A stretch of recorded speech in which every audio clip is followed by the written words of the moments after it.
राष्ट्रीय राजमार्ग 27 पर उस रात घना कोहरा था, लेकिन कोहरे से भी ज्यादा भारी था वह सन्नाटा जो हर कुछ किलोमीटर बाद राघव के ट्रक के पीछे पीछे चलता महसूस हो रहा था। स्पीडोमीटर की सुई 60 पर अटकी थी।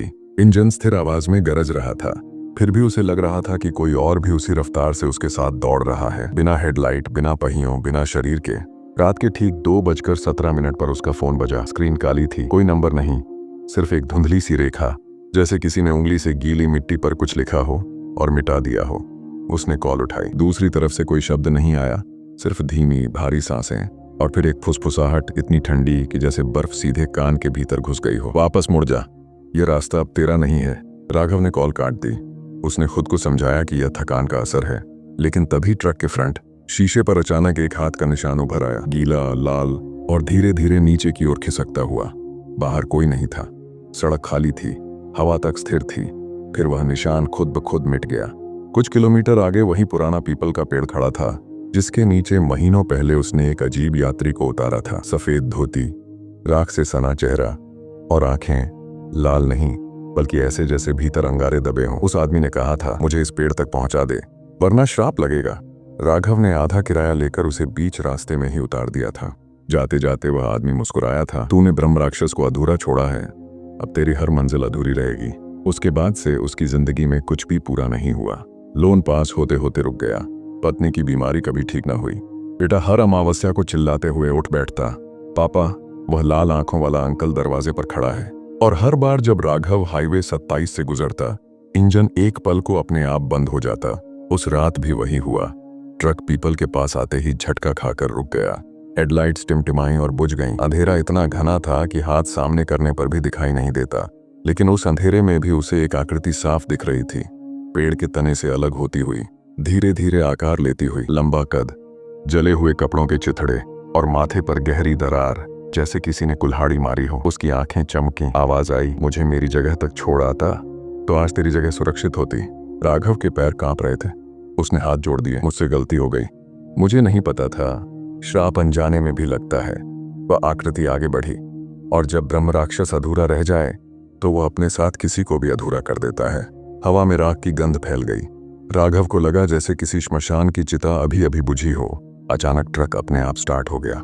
हेडलाइट्स जल उठी। ड्राइवर सीट खाली थी। ट्रक धीरे धीरे आगे बढ़ने लगा, जैसे कोई अदृश्य हाथ स्टीयरिंग घुमा रहा हो। ब्रह्म राक्षस ने राघव के कंधे को छुआ। स्पर्श आग की तरह था। उसकी चीख गले में ही अटक गई। अगले पल वह अपने बिस्तर पर था। सुबह की रोशनी खिड़की से अंदर आ रही थी। पत्नी रसोई में थी। सब कुछ सामान्य। उसने राहत की सांस ली, लेकिन जब उसने अपनी कलाई देखी, वहां जले का ताजा निशान था, उसी जगह जहां रात उस आकृति ने छुआ था। बाहर ट्रक का हॉर्न बजा। वह दौड़कर बाहर गया। ट्रक घर के सामने खड़ा था, जबकि उसने उसे पिछले गोदाम में पार्क किया था। फ्रंट शीशे पर खून से लिखा था, अगली अमावस्या तू मेरे साथ चलेगा। राघव ने तय किया कि वह इस बार भागेगा नहीं। उसने पुराने गांव का रुख किया, जहां उस पीपल के पेड़ की कहानी जन्मी थी। वहां के बुजुर्गों ने बताया कि 100 साल पहले वेदानंद नाम का एक तांत्रिक था, जिसने अमर होने की चाह में काला अनुष्ठान किया। अनुष्ठान अधूरा रह गया। गांव वालों ने उसे मारकर उसी पीपल के नीचे दफना दिया, परंतु आत्मा बंधी नहीं, उलझ गई। ब्रह्म राक्षस बनकर वह हर उस व्यक्ति को श्राप देता जो उसे उसकी पूर्ण जगह तक न पहुंचाए। वह जगह कोई भौतिक स्थान नहीं थी, बल्कि एक अधूरा यज्ञ, जिसे पूरा करने के लिए जीवित मानव की आवश्यकता थी। वह तुझे अपने साथ क्यों चाहता है? एक बूढ़े ने पूछा। क्योंकि तूने उसे जगाया है, तूने उसके नाम को याद किया, उसके पेड़ के नीचे उसे अधूरा छोड़ा। अब वह तुझसे अपनी मुक्ति चाहता है या तेरी मृत्यु। अमावस्या की रात फिर आई। राघव अकेला नहीं गया। उसने मन में ठान लिया कि अगर ब्रह्म राक्षस को पूर्ण होना है तो वह उसकी शर्तों पर नहीं, अपनी शर्तों पर होगा। जैसे ही ट्रक पीपल के पास रुका, हवा चीखने लगी। पेड़ की शाखाएं सांपों की तरह लहराईं। जमीन फटने लगी। उस दरार से वही आकृति बाहर आई, इस बार पहले से विशाल, पहले से क्रोधित। तैयार है? उसकी आवाज गूंजी। हाँ, राघव ने कांपते हुए कहा, लेकिन इस बार मैं तुझे तेरी जगह तक छोड़ने आया हूं। मेरी जगह? ब्रह्म राक्षस हंसा। मेरी जगह तेरी आत्मा है। अचानक जमीन के नीचे से अग्नि की लपटें उठीं। दृश्य बदल गया। राघव खुद को एक अधूरे यज्ञ मंडल के बीच खड़ा पाया। चारों ओर राख, टूटे मंत्र और आधी जली लकड़ियां। ब्रह्म राक्षस ने कहा, मुझे पूर्ण कर, अपना रक्त चढ़ा और मुक्त हो जा। मना करेगा तो तेरी पीढ़ियां जलेंगी। राघव के सामने दो रास्ते थे, अपनी जान देकर श्राप खत्म करना या मना करके अपने परिवार को अनंत भय में धकेल देना। उसने आंखें बंद की, तभी उसे बेटे की आवाज याद आई, पापा। वह अंकल दरवाजे पर खड़ा है। उसे समझ आया, ब्रह्म राक्षस उसके डर से शक्तिशाली है, उसके रक्त से नहीं। उसने यज्ञ की रेखाएं मिटा दी, राख को लात मारी। तू अधूरा इसलिए है क्योंकि तू लालची था। राघव चिल्लाया, मैं तुझे पूर्ण नहीं करूंगा। ब्रह्म राक्षस गरजा, आग भड़क उठी। उसने राघव पर झपट्टा मारा, लेकिन जैसे ही उसने छुआ, उसका शरीर धुएं में बदलने लगा। वह चीखा, डर के बिना मैं कुछ नहीं। अचानक सब शांत हो गया। राघव फिर पीपल के नीचे खड़ा था। पेड़ साधारण दिख रहा था, हवा सामान्य, ट्रक स्थिर। उसने राहत की सांस ली, लेकिन जब वह ट्रक में बैठा और शीशे में देखा, उसे पीछे की सीट पर कोई बैठा दिखा। सफेद धोती, राख से सना चेहरा और अंगारों जैसी आंखें। वही मुस्कान। फुसफुसाहट आई, तूने मुझे रोका नहीं, बस जगह बदल दी है। अब मैं तेरे साथ चलता हूं, जहां भी जाएगा। ट्रक अपने आप आगे बढ़ा। हाईवे 27 फिर उसी सन्नाटे में डूबा था। इस बार राघव अकेला नहीं था, और शायद अब यह श्राप किसी एक पेड़ से बंधा नहीं था, बल्कि उस इंसान से जिसने सोचा था कि डर को हराकर वह मुक्त हो गया है। राष्ट्रीय राजमार्ग 27 पर सुबह का सूरज उग चुका था, लेकिन राघव के ट्रक के केबिन के अंदर अब भी रात ठहरी हुई थी। रियर व्यू मिरर में उसे बार बार वही चेहरा दिखाई दे रहा था, सफेद धोती, राख से सना शरीर और अंगारों जैसी आंखें। जब भी वह पलटकर पीछे देखता, सीट खाली मिलती, लेकिन जैसे ही वह फिर सड़क पर ध्यान देता, शीशे में वही मुस्कान उभर आती, धीमी, खींची हुई, जैसे किसी को लंबे खेल का मजा आ रहा हो। राघव ने खुद से कहा कि यह उसके मन का भ्रम है। उसने गाड़ी की रफ्तार बढ़ाई, इंजन गरजा, टायरों ने डामर को चीर दिया, पर शीशे में बैठा वह यात्री उतनी ही शांति से उसे घूरता रहा। कुछ मिनट बाद ट्रक के केबिन में ठंड बढ़ने लगी। ऐसी बंद था, खिड़कियां बंद थीं, फिर भी सांस लेते वक्त धुंध निकल रही थी। रेडियो अपने आप चालू हुआ। स्टैटिक की कर्कश आवाज के बीच एक फुसफुसाहट तैरती हुई आई, मैं पेड़ में नहीं था, मैं प्रतीक्षा में था। राघव ने झटके से रेडियो बंद कर दिया, लेकिन अब आवाज सीधे उसके दिमाग में गूंज रही थी, तूने मुझे अपूर्ण कहा, तूने यज्ञ तोड़ा, अब तेरी दुनिया टूटेगी। उसी वक्त उसका फोन बजा। इस बार स्क्रीन पर उसकी पत्नी का नाम था। उसने तुरंत कॉल उठाई। दूसरी तरफ सिसकियों की आवाज थी, राघव, घर में कोई है, दरवाजा बंद है, लेकिन कोई अंदर चल रहा है, रसोई में बर्तन गिर रहे हैं, और आरव कह रहा है कि वह लाल आंखों वाला अंकल फिर आया है। राघव का दिल बैठ गया। दरवाजा मत खोलना, किसी को अंदर मत आने देना, उसने चिल्लाया। तभी लाइन पर एक दूसरी आवाज आई, धीमी, खुरदुरी, दरवाजा मैं नहीं खटखटा रहा, मैं तो पहले से अंदर हूं। कॉल कट गई। राघव ने ट्रक मोड़ दिया।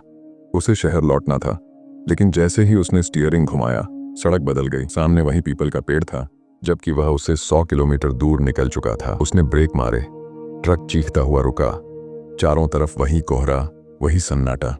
घड़ी देखी, 2:17, जबकि अभी सुबह के 10 बजे होने चाहिए थे। समय वहीं लौट आता है जहां श्राप जन्म लेता है।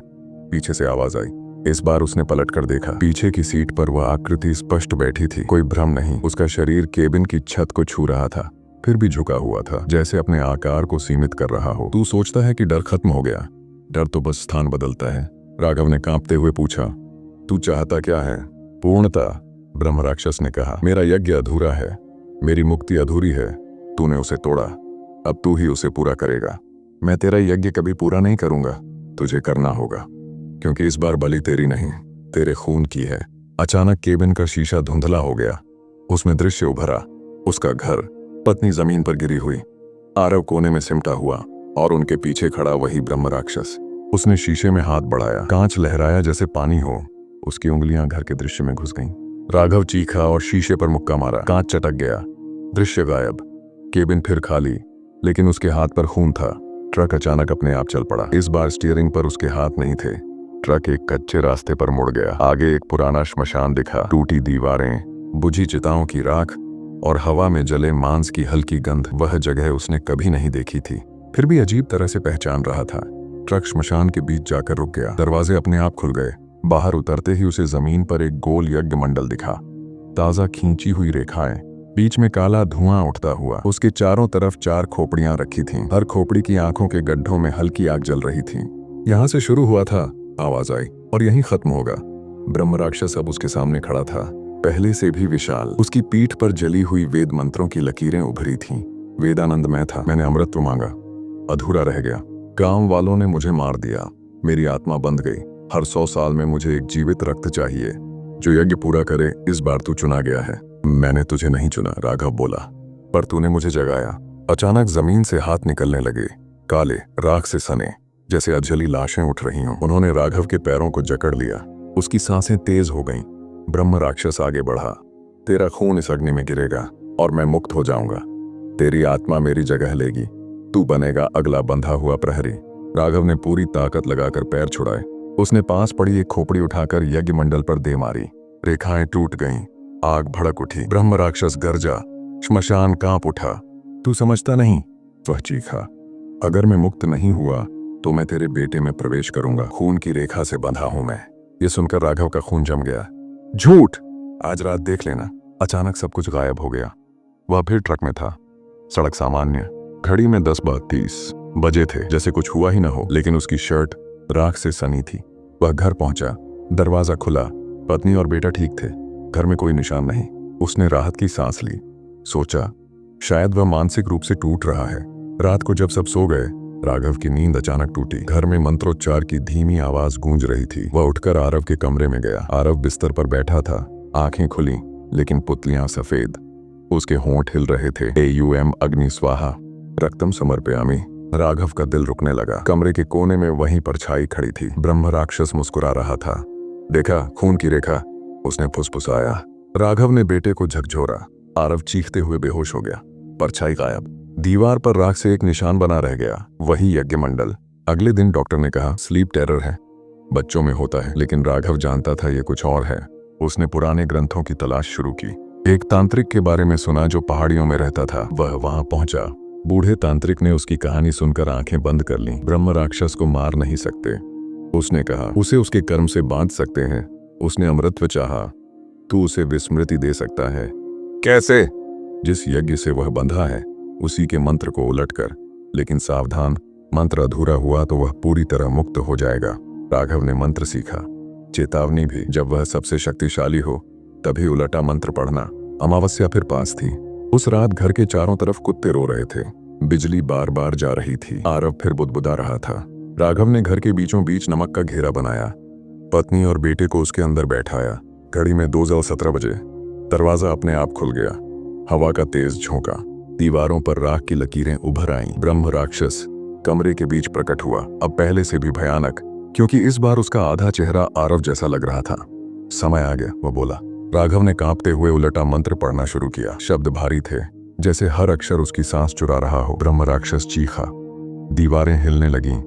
छत से प्लास्टर गिरा। आरव की आंखें फिर सफेद हो गईं।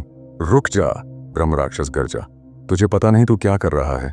राघव ने आंखें बंद कर लीं और मंत्र पूरा करने लगा। अचानक कमरा आग की लपटों से भर गया, लेकिन आग सिर्फ ब्रह्म राक्षस को जला रही थी। उसका शरीर धुएं में बदलने लगा। मैं समाप्त नहीं होता, वह चिल्लाया। मैं स्थान बदलता हूं। आखिरी शब्द के साथ वह गायब हो गया। घर शांत। घड़ी 2:18। सब कुछ सामान्य लग रहा था। राघव ने सोचा, शायद यह खत्म हो गया।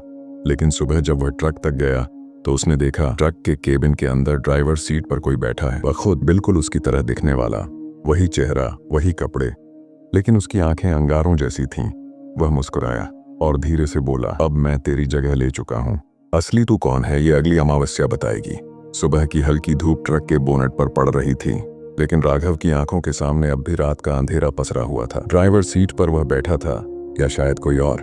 उसने दरवाजा धीरे से खोला। सीट खाली थी, स्टीयरिंग ठंडा था, लेकिन उसे यकीन था कुछ पल पहले वहां कोई बैठा था। उसका ही चेहरा, उसकी ही आंखें, बस उन आंखों में इंसानियत नहीं थी। मैं तेरी जगह ले चुका हूं। वह आवाज अब भी उसके कानों में गूंज रही थी। राघव ने गहरी सांस ली और खुद को संभाला। उसने केबिन में चारों ओर देखा, सब सामान्य। लेकिन जैसे ही उसने रियर व्यू मिरर को सीधा किया, शीशे में उसका चेहरा नहीं, बल्कि वही अंगारों वाली आंखें झिलमिला उठीं। उसने झटके से शीशा नीचे कर दिया। ये भ्रम है, ये डर है, वो खुद से बुदबुदाया। लेकिन डर कभी भ्रम नहीं होता। डर हमेशा किसी सच्चाई का संकेत होता है। उस दिन से अजीब घटनाएं शुरू हो गईं। जब भी वह किसी ढाबे पर रुकता, लोग उसे घूरते, कुछ फुसफुसाते, ये वही है। एक बूढ़े ढाबा मालिक ने उसे देखते ही दरवाजा बंद कर लिया। राघव ने खिड़की से झांक कर पूछा, क्या हुआ? बूढ़ा कांपती आवाज में बोला, तू सुबह यहाँ आया था 4 बजे, तूने चाय पी और कहा कि अगली अमावस्या को यहाँ कोई जिंदा नहीं बचेगा। राघव के हाथ से गिलास गिर गया। मैं तो पहली बार आया हूँ, बूढ़े ने सिर हिलाया। नहीं, तू आया था, तेरी आंखें लाल थीं। राघव पीछे हट गया। क्या उसका कोई दूसरा रूप सच में घूम रहा था? उस रात उसने ट्रक में ही सोने का फैसला किया। घर जाने की हिम्मत नहीं हुई। वह नहीं चाहता था कि उसका दूसरा रूप परिवार के पास पहुंचे। केबिन के अंदर अंधेरा था, बाहर हाईवे सुनसान। घड़ी ने 2:17 बजाए। इंजन अपने आप स्टार्ट हो गया। राघव ने चौंक कर चाबी देखी, वह ऑफ थी। फिर भी ट्रक चल पड़ा। स्टीयरिंग अपने आप घूमने लगा। सड़क खाली थी, लेकिन ट्रक किसी अदृश्य दिशा में बढ़ रहा था। भागकर कहां जाएगा? वही आवाज गूंजी। राघव ने ब्रेक दबाने की कोशिश की। ब्रेक पैडल पत्थर जैसा सख्त था। ट्रक हाईवे छोड़कर एक संकरी कच्ची सड़क पर उतर गया। चारों तरफ घना जंगल, पेड़ों की शाखाएं ऐसे झुकी हुई जैसे रास्ता रोकना चाहती हों। कुछ मिनट बाद ट्रक एक पुराने जर्जर पुल के सामने रुका। पुल के नीचे सूखी नदी, लेकिन नदी की तलहटी में राख की मोटी परत जमी थी, जैसे यहाँ कभी पानी नहीं, सिर्फ जली हुई लाशें बहती हों। राघव केबिन से उतरा। हवा में वही जली चिता की गंध। पुल के बीचों बीच उसे कोई खड़ा दिखाई दिया। वह खुद था, ठीक वही चेहरा, वही कपड़े, लेकिन मुस्कान अलग, आंखें अंगारों सी चमकती हुई। डर गया? उस दूसरे राघव ने पूछा। तू कौन है? राघव की आवाज कांप गई। मैं वही हूं जो तू बनने वाला है। जब आत्मा बदलती है तो चेहरा वही रहता है। झूठ! राघव चिल्लाया। दूसरा राघव धीरे धीरे उसके करीब आया। ब्रह्म राक्षस नष्ट नहीं हुआ, उसने शरीर बदला है। वह अब तुझ में और मुझ में बंटा है, एक असली, एक छाया। अगली अमावस्या तक तय होगा कि कौन रहेगा और कौन राख बनेगा। कैसे? जो अपने डर पर जीत पाएगा वही बचेगा, जो अपने अपराध को स्वीकार करेगा वही मुक्त होगा। मैंने कोई अपराध नहीं किया। दूसरे राघव की हंसी पुल पर गूंज उठी। तूने उसे आधे रास्ते उतारा था, तूने लालच में उसे छोड़ा, तूने चेतावनी को मजाक समझा। अपराध वही होता है जो किसी और की नियति बदल दे। अचानक पुल कांपने लगा। नीचे की राख में से हाथ निकलने लगे, सैकड़ों हाथ, हर हाथ में आग की लौ। वे दोनों राघवों की ओर बढ़ने लगे। साबित कर कि तू असली है, छाया राघव बोला। कूद जा नीचे, राख में। अगर तू निर्दोष है तो राख तुझे स्वीकार नहीं करेगी, और अगर मैं कूद गया तो या तो तू मुक्त होगा या फिर वही बन जाएगा जो मैं हूं। राघव के सामने दो ही रास्ते थे, भागना या कूदना। उसने आंखें बंद की और पुल से नीचे छलांग लगा दी। जैसे ही उसका शरीर राख से टकराया, उसे लगा वह आग में गिर गया है, लेकिन जलन के बजाय उसे ठंड महसूस हुई। राख उसके चारों ओर घूमने लगी।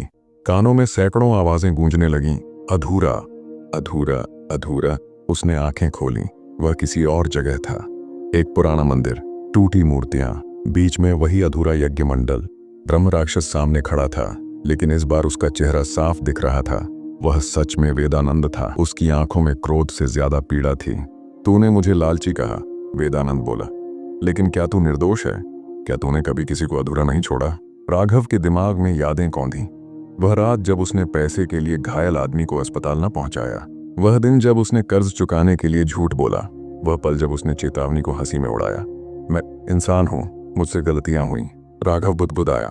और मैं? वेदानंद की आवाज भारी हो गई। मैं भी कभी इंसान था। मेरी लालच ने मुझे ब्रह्म राक्षस बनाया, तेरी लापरवाही ने मुझे जगाया। हम दोनों अधूरे हैं। मंदिर की दीवारों पर दरारें पड़ने लगीं। छाया राघव भी वहीं प्रकट हो गया। समय खत्म हो रहा है, उसने कहा। या तो तू उसे स्वीकार करेगा या वह तुझे पूरी तरह अपना लेगा। क्या करना होगा? राघव ने पूछा। वेदानंद ने यज्ञ मंडल की ओर इशारा किया। पूर्णता बलि से नहीं, स्वीकार से आती है। अगर तू अपनी गलती स्वीकार कर ले तो श्राप बढ़ जाएगा। अगर तू इनकार करेगा तो एक ही आत्मा बचेगी। और वह कौन होगी? छाया राघव मुस्कुराया। जो अधिक शक्तिशाली होगी। अचानक मंदिर में आग लग गई। चारों ओर लपटें। वेदानंद की आकृति धुएं में बदलने लगी। जल्दी निर्णय ले, आवाज गूंजी। राघव ने घुटनों पर गिरकर कहा, हाँ, मुझसे गलती हुई। मैंने लालच किया, मैंने चेतावनी को हल्के में लिया। अगर इस श्राप का हिस्सा मुझे बनना है तो मैं स्वीकार करता हूं। जैसे ही उसने यह कहा, यज्ञ मंडल की रेखाएं चमक उठीं। आग शांत हो गई। छाया राघव पीछे हट गया। तूने स्वीकार कर लिया, उसने धीमे से कहा। अब खेल बदल गया है। अचानक सब कुछ अंधेरे में डूब गया। राघव ने आंखें खोली। वह फिर पुल के नीचे राख में पड़ा था। ऊपर पुल टूटा हुआ, ट्रक गायब। वह किसी तरह बाहर निकला। सड़क सुनसान थी। दूर से इंजन की आवाज आई। उसने देखा, उसका ट्रक हाईवे पर दौड़ रहा था। ड्राइवर सीट पर वहीं छाया राघव बैठा था और पीछे की सीट पर वेदानंद। दोनों मुस्कुरा रहे थे। ट्रक तेजी से दूर होता गया। राघव सड़क पर अकेला खड़ा था। उसकी जेब में फोन बजा। स्क्रीन पर लिखा था, राघव कॉलिंग। उसने कांपते हाथों से कॉल उठाई। दूसरी तरफ से उसकी अपनी आवाज आई, अगर ट्रक वापस चाहिए तो अगली अमावस्या से पहले उस मंदिर को ढूंढ, वरना इस बार सिर्फ आत्मा नहीं, शरीर भी बदल जाएगा। रात का सन्नाटा उस सड़क पर पसरा था। जहां राघव अकेला खड़ा था। उसका ट्रक, उसकी रोजी रोटी, उसकी पहचान, सब कुछ उस छाया राघव के साथ दूर जा चुका था। फोन अब भी उसके कान से लगा था। दूसरी तरफ उसकी ही आवाज धीमे धीमे हंस रही थी। मंदिर ढूंढ ले, वरना अगली अमावस्या को तू सिर्फ नाम भर रह जाएगा। लाइन कट गई। हाईवे पर दूर तक कोई वाहन नहीं था। हवा ठंडी थी, लेकिन उसके माथे पर पसीना था। उसने चारों ओर देखा। पुल का ढांचा आधा टूटा हुआ था, नीचे राख बिखरी थी। लेकिन कुछ ही मिनटों में वह पुल, वह राख, वह जंगल, सब जैसे धुंध में घुलने लगे। जब धुंध छौंटी, वह फिर हाईवे 27 पर था। सड़क सामान्य, आसमान साफ।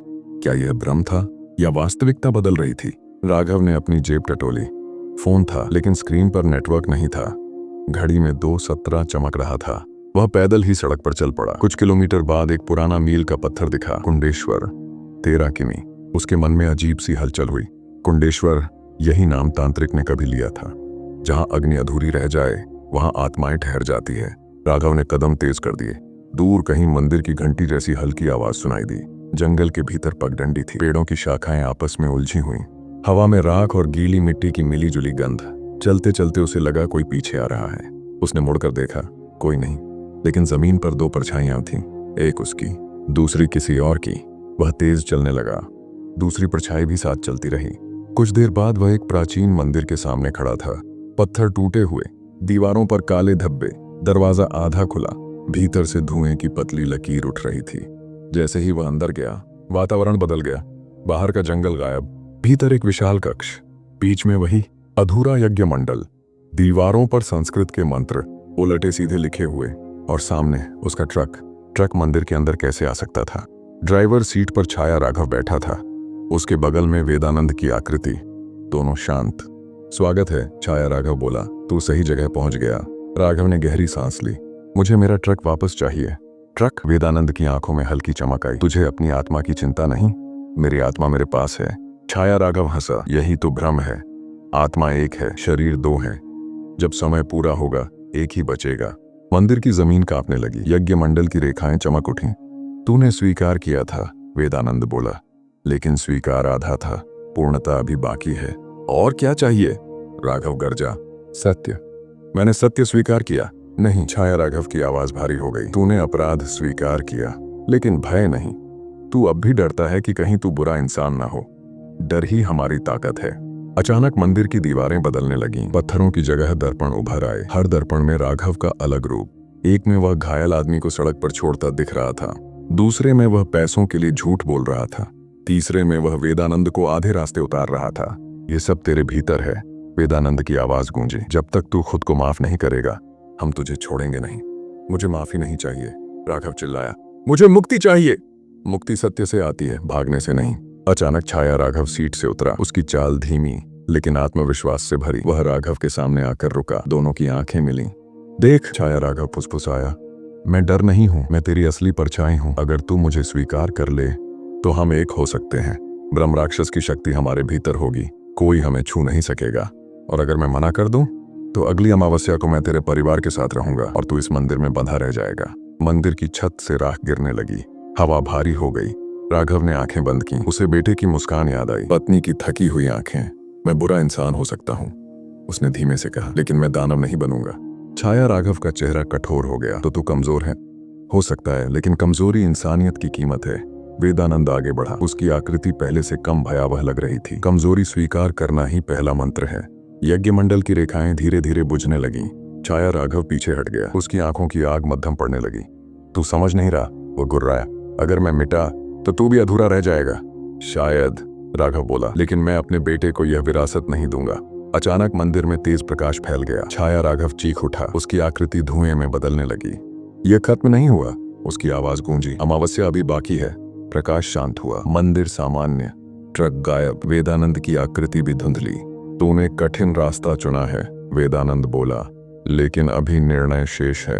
अगली अमावस्या अंतिम होगी। और तू? राघव ने पूछा। मैं बंधा हूं, जब तक पूर्णता या विनाश ना हो। वह भी धुएं में विलीन हो गया। राघव अकेला खड़ा था। मंदिर खाली, बाहर फिर वही जंगल। वह किसी तरह सड़क तक पहुंचा। कुछ देर बाद उसका ट्रक सड़क किनारे खड़ा मिला। इंजन बंद, चाबी भीतर। क्या सब समाप्त हो गया? वह घर लौटा। पत्नी और बेटा सामान्य, सब शांत। दिन बीते। कोई अजीब घटना नहीं, राघव ने सोचा। शायद शराब कमजोर हो गया है। लेकिन अमावस्या से एक रात पहले आरव ने अचानक कहा, पापा, वह अंकल फिर आए थे। राघव का दिल धड़क उठा। क्या कहा उन्होंने? उन्होंने कहा, इस बार पापा को नहीं, मुझे मंदिर आना होगा। राघव के पैरों तले जमीन खिसक गई। उसी वक्त बिजली चली गई। घर अंधेरे में डूब गया। खिड़की के बाहर किसी की परछाई दिखी, लंबी, स्थिर। राघव धीरे धीरे बाहर गया। दरवाजा खोला।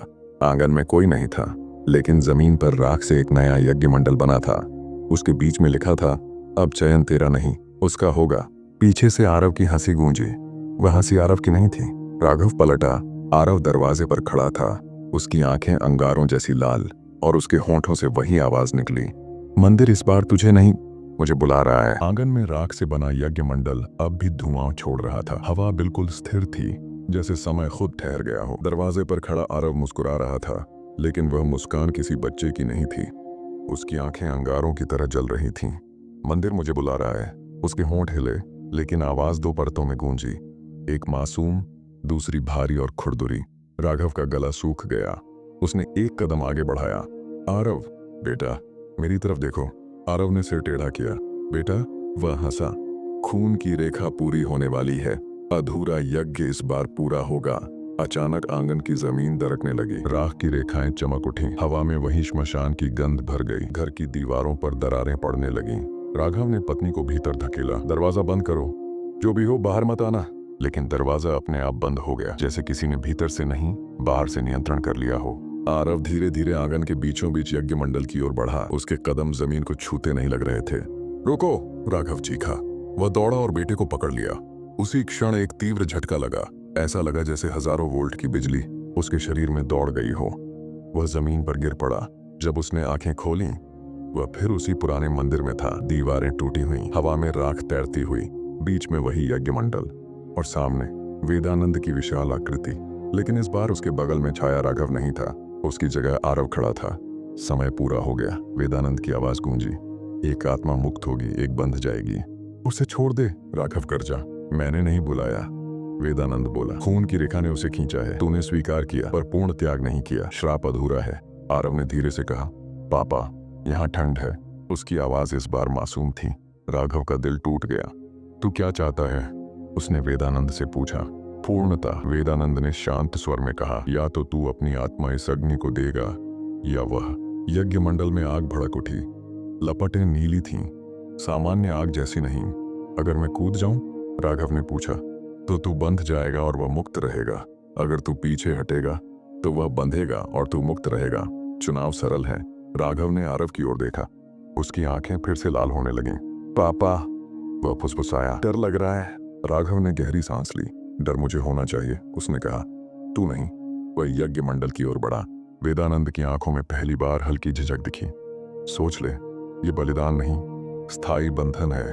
अगर यही कीमत है तो मैं तैयार हूं। राघव ने आरव को पीछे धकेला और खुद लपट्टों में कदम रख दिया। अगले ही क्षण उसे लगा जैसे उसका शरीर जल नहीं रहा, बल्कि टूट रहा है। हजारों टुकड़ों में बांटकर हवा में बिखर रहा है। वेदानंद की आकृति कांपने लगी। यह क्या? उसकी आवाज डगमगाई। राघव ने भीतर से महसूस किया, यह आग बलि नहीं, शुद्ध है। उसने चिल्लाकर कहा, मैं तुझे पूर्ण नहीं करूंगा, मैं इस चक्र को यहीं खत्म करूंगा। अचानक यज्ञ मंडल की रेखाएं उलटने लगीं। मंत्र दीवारों से मिटने लगे। वेदानंद पीछे हट गया। यह असंभव है। नहीं, राघव की आवाज अब गूंज रही थी, जैसे कई परतों में। अधूरा यज्ञ पूरा करने से नहीं, छोड़ने से समाप्त होता है। लपटें तेज हो गईं। वेदानंद की आकृति धुएं में बदलने लगी। अगर मैं मिटा तो तू भी मिटेगा, उसने अंतिम बार कहा। शायद, राघव ने उत्तर दिया, लेकिन मेरा बेटा नहीं। एक तेज प्रकाश फूटा। मंदिर कांप उठा। जब सब शांत हुआ, मंदिर खाली था। आरव जमीन पर पड़ा था, उसकी आंखें सामान्य। पापा, उसने धीरे से कहा। लेकिन राघव वहां नहीं था, केवल राख और हवा में हल्की सी फुसफुसाहट। पूर्ण। कुछ घंटे बाद गांव वालों ने मंदिर के पास एक ट्रक खड़ा पाया। ड्राइवर सीट खाली, पीछे की सीट पर राख की पतली परत। घर में आरव और उसकी मां सुरक्षित थे। दिन बीत गए, कोई परछाई नहीं, कोई आवाज नहीं। सबने मान लिया, श्राप समाप्त हो गया। लेकिन अमावस्या की अगली रात ठीक 2:17 पर ट्रक का इंजन अपने आप स्टार्ट हुआ। गांव के बाहर हाईवे पर वह धीरे धीरे चलने लगा। ड्राइवर सीट पर कोई नहीं दिख रहा था, लेकिन रियर व्यू मिरर में एक आकृति थी। वह राघव था। उसकी आंखें सामान्य थीं, पर उसके पीछे धुंध में वेदानंद की हल्की मुस्कान तैर रही थी और उसी क्षण फोन बजा। आरव ने उठाया। दूसरी तरफ से आवाज आई, डर खत्म नहीं होता, वह बस रूप बदलता है। लाइन कट गई। आरव खिड़की से बाहर देखने लगा। दूर हाईवे पर ट्रक की हेडलाइट्स चमक रही थीं। क्या राघव सच में मुक्त हुआ, या वह अब उस हाईवे का अनदेखा प्रहरी बन चुका है? क्या वेदानंद सच में मिट गया, या सिर्फ प्रतीक्षा में है? अगर आप उस रात उस मंदिर में होते तो क्या करते? क्या आप यज्ञ में कूदते या पीछे हट जाते?